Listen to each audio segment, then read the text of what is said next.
21ನೇ ತಾರೀಕು ರಾತ್ರಿ 8 ಗಂಟೆಗೆ ಅದೇನೋ ಅಶ್ಲೀಲ ವಿಡಿಯೋಗಳು ಬಿಡ್ತೀವಿ ಅಂತೇಳಿ ವಾಟ್ಸಪ್ ಮಾಡಿದ್ನಲ್ಲ ಅವನು ಇನ್ನೂ ಏನಾದರೂ ನೀವು ಟಚ್ ಮಾಡಿದ್ದೀರಾ? 14 ದಿವಸ ಆಗಿದೆ. ಅವನು ಒಂದು ಕಾನ್ವರ್ಸೇಷನ್ ನಡೀತಾ ಇದೆ. ನಾವಿಲ್ಲಿ ಹಾಕಿಲ್ಲ ರೆಡಿ ಮಾಡಿಲ್ವೇನೋ ಬಹುಶಃ. ಆನ್ಬಾಳ್ನಲ್ಲಿ 700 ಪೆನ್ ಡ್ರೈವ್ಗಳನ್ನು ಸರ್ಕ್ಯುಲೇಟ್ ಮಾಡಿದ್ದೇನೆ ಅಂತಾನೆ. ವಿಡಿಯೋ ಪೆನ್ ಡ್ರೈವ್ನ ಇದೆಯಾ ಯಾರು ನೋಡಿ. ಪಾಪ ದೇವರಾಜೇಗೌಡರದು ಪಾಪ ನೀವು ನೆನ್ನೆ ಕ್ಲೀನ್ ಮಾಡ್ತಾ ಇದ್ರಿ. ನೀವು 2 ಗಂಟೆ ಕೂತ್ಕೊಂಡು ಕೇಳಕ್ಕಾಯ್ತದ ಅವೆಲ್ಲ? ಕೇಳ್ಕೊಳ್ಳಿ.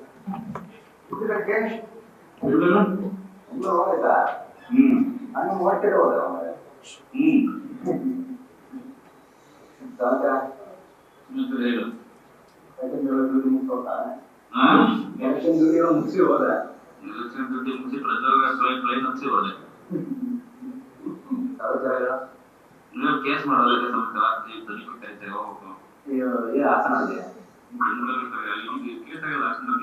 SIT ಟೀಮ್ ಈಗ ಫಾರ್ಮ್ ಮಾಡಿದ್ದಾರೆ.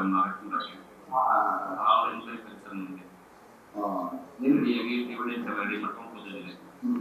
ಯಾವ ಫೋನ್ ಮಾಡ್ತಾರೆ ಅಂತ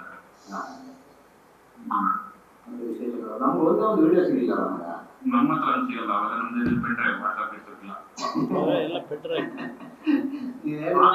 ಆನ್ ಮಾಡಿಕೊಂಡು ಪೆನ್ ಡ್ರೈವ್ ಕಳಿಸಿದ್ದೆ. ಟೋಟಲ್ ನಮ್ಮ ಆನ್ ಮಾಡೋರಿಗೆ 700 ಕಳಿಸಿದ್ವಿ. ನವೀನ್ ಗೌಡ ಆ ಕಡೆ ಅವನ ಸ್ನೇಹಿತ ಇನ್ನೊಬ್ಬ. ಹೌದೌದು, ಟ್ವೀಟ್ ಮಾಡೋಲ್ಲ ನವೀನ್ ಗೌಡ. ಇವೊಂದು ಕಾನ್ವರ್ಸೇಷನ್.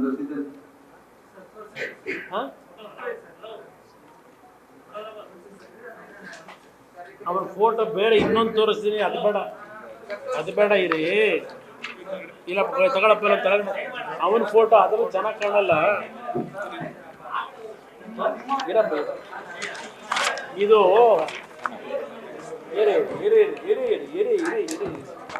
ಅವನ ನವೀನ್ ಗೌಡನ್ ಫೋಟೋ ಬೇಕಲ್ವ ನಿಮಗೆ? ನವೀನ್ ಗೌಡನ್ ಫೋಟೋ ಇದರಲ್ಲಿ ನಿಮಗೆ ನೀಟಾಗಿ ಕಾಣಲ್ಲ. ನವೀನ್ ಗೌಡನ್ ಫೋಟೋ ಒಂದು ಇಲ್ಲಿದೆ. ಚುನಾವಣಾ ಪ್ರಚಾರದಲ್ಲಿ ಕಾಂಗ್ರೆಸ್ ಅಭ್ಯರ್ಥಿಯ ಜೊತೆ ಹಾಸನದ ಚುನಾವಣಾ ಪ್ರಚಾರದಲ್ಲಿ ನವೀನ್ ಗೌಡ ಹಾಸನದ ಅಭ್ಯರ್ಥಿ ಏನಿದ್ದಾನೆ, ಕಾಂಗ್ರೆಸ್ ಅಭ್ಯರ್ಥಿ, ಅವನ ಜೊತೆಯಲ್ಲಿ ಇರ್ತಕ್ಕಂಥ ಫೋಟೋ ಇದು. ಹಾಸನದ ಅಭ್ಯರ್ಥಿ ಜೊತೆಯಲ್ಲಿ ಈ ಫೋಟೋ ಇರ್ತಕ್ಕಂಥದ್ದು.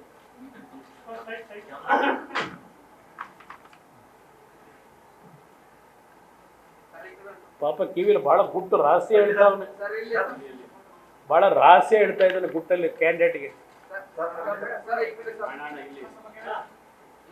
ಹೌದಲ್ಲ, ಇನ್ನೂ ಚೆನ್ನಾಗಿರೋದಿರ್ಬೇಕಪ್ಪ ಫೋಟೋ.